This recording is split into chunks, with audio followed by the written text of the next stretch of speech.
All right. You want to get there, Mac? Should we go ahead and get there? You know, it's funny. Yeah, we can. I don't even care. But yes, we can. Let's talk about Duke. You mean to Duke. Let's get to Yes. Duke. So sorry. And I actually was going to say, like, I want to make sure we give Duke plenty of credit here Of because course. Duke beats Clemson 46-45. I just, there's so, there's so much to discuss.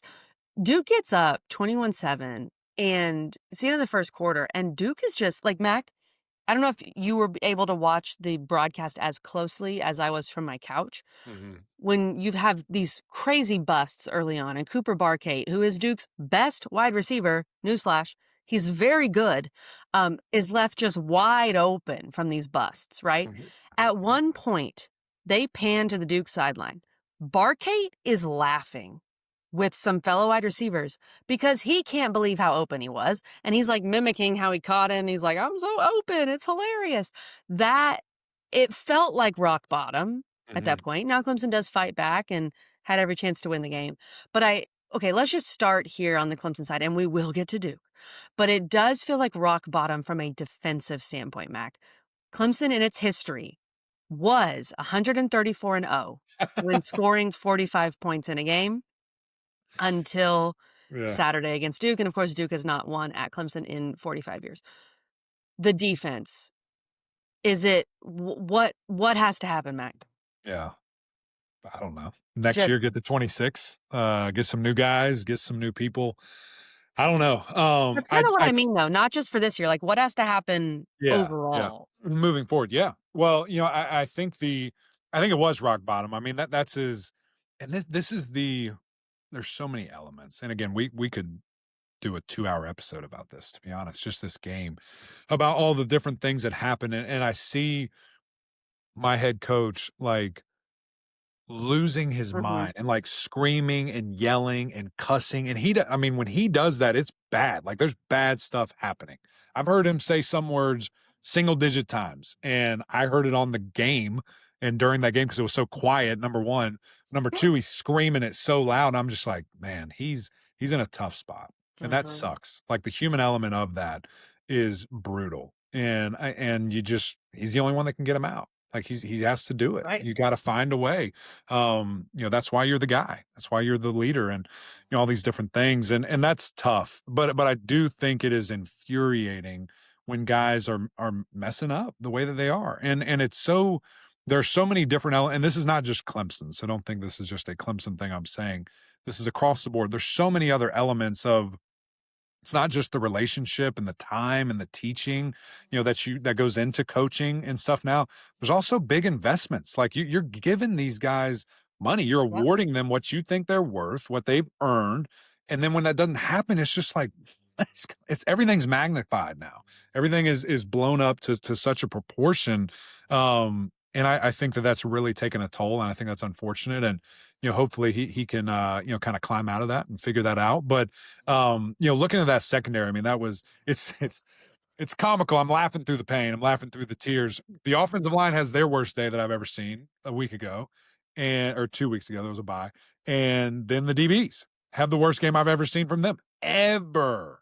Ever. And Darian Yeah. Minson's very good. And Duke has some dogs at wide receiver. I get that, but not like it was, not wide open like it was. And you've got corner cat and you've got a safety that's 4 yards from the line of scrimmage, supposed to be covering the best player on the other opposing receiving core. And you've got like inverted Tampa 2 or just Tampa 2, where you've got a tight end flying down the field.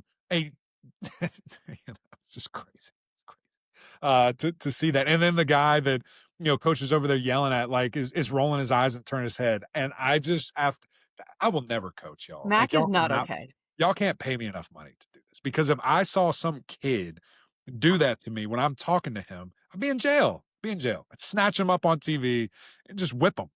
I'd just be mad. I'd be so frustrated. I can't deal with it. So coaching's not for me. I'll sit on this desk. I'll sit at this screen, talk about it. And I'll be fine. I'll be fine. But yeah, it's the defense is just it's just so puzzling. Every aspect of it. And thought Peter Woods shined at times. That was cool to Mhm. see. He did some cool things there. Uh but it's just overall, it's just so frustrating to really see, and the lack of passion, the lack of execution, obviously. I don't know. It's not good. It's not good. And then you look on the offensive side, and Cade probably has his best day from He a, was a great. yards and whatever standpoint. I'm just going to go high level here because Do it, I don't do it. care to an extent. Um, Gideon Davidson has to play more. Like Oh that god. dude's good. Yeah. This game maybe a little bit more rushing yards, but how well he can catch the ball, how much he can be used as a receiver. I thought what I saw in the spring game. I thought he would start and be the guy from Jump Street. He can do everything Travis Etienne did.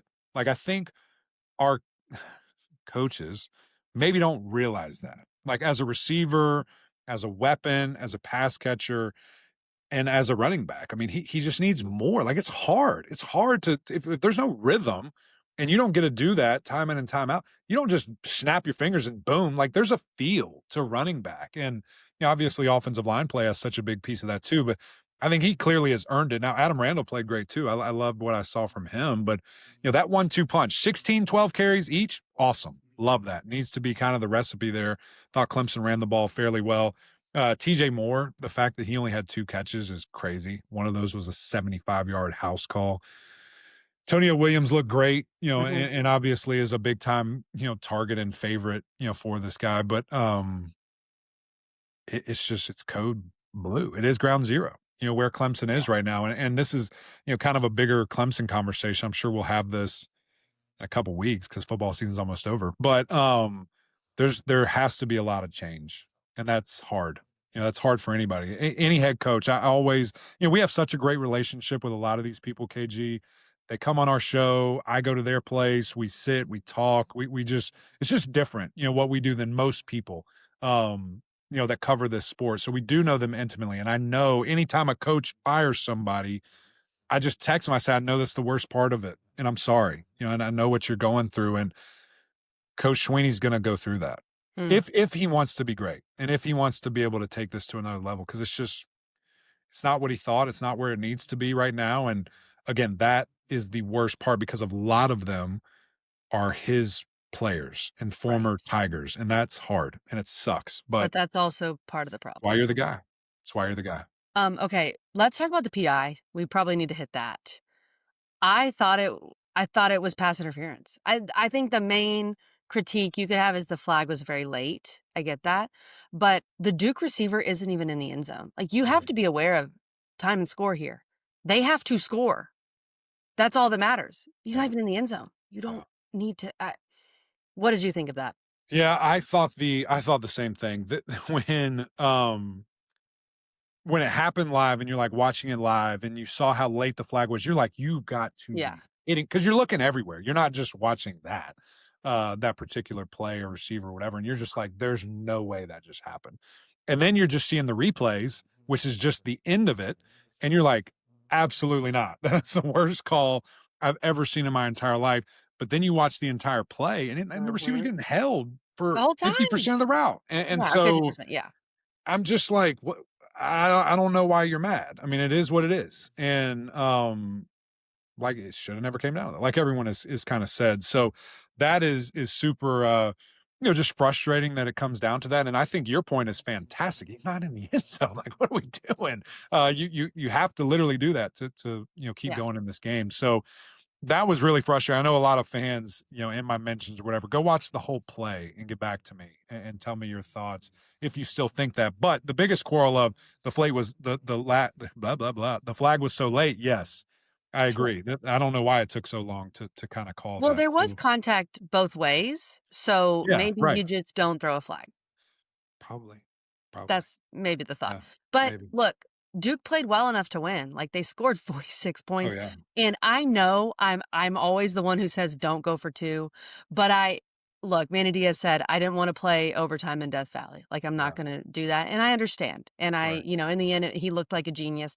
And now Duke Mac with their remaining schedule, they have UConn coming up at UConn. UConn is 6-3. They host Virginia, then they go to North Carolina and they host Wake Forest. Duke has 1 loss in league. Duke, if they can beat Virginia, they can find their way to Charlotte if things go well, which Who is can't? You know, crazy. shorter Who list. Who can't? can't get to Charlotte at this Who point of the can't? game? Also, we did have a Duke fan comment, before the game started that he thought his team was really undisciplined, and that's been their issue all year. Both teams did have 8 plus penalties, so both teams showed some lack of discipline, and that is something Duke's gonna have to clean up moving forward. And their defense, hasn't been great all year, which is weird because that's what Manny Diaz is known for. But Right. the offense is really good, and so if you can just outscore people, Duke may have a chance to get to Charlotte, like you said, Mac. Everybody does. Well, except for Clemson. This is how it typically works. If you outscore people, you do win. Mac, everybody has a chance to get to Charlotte except for the 3 major brands in this league, which is just hilarious.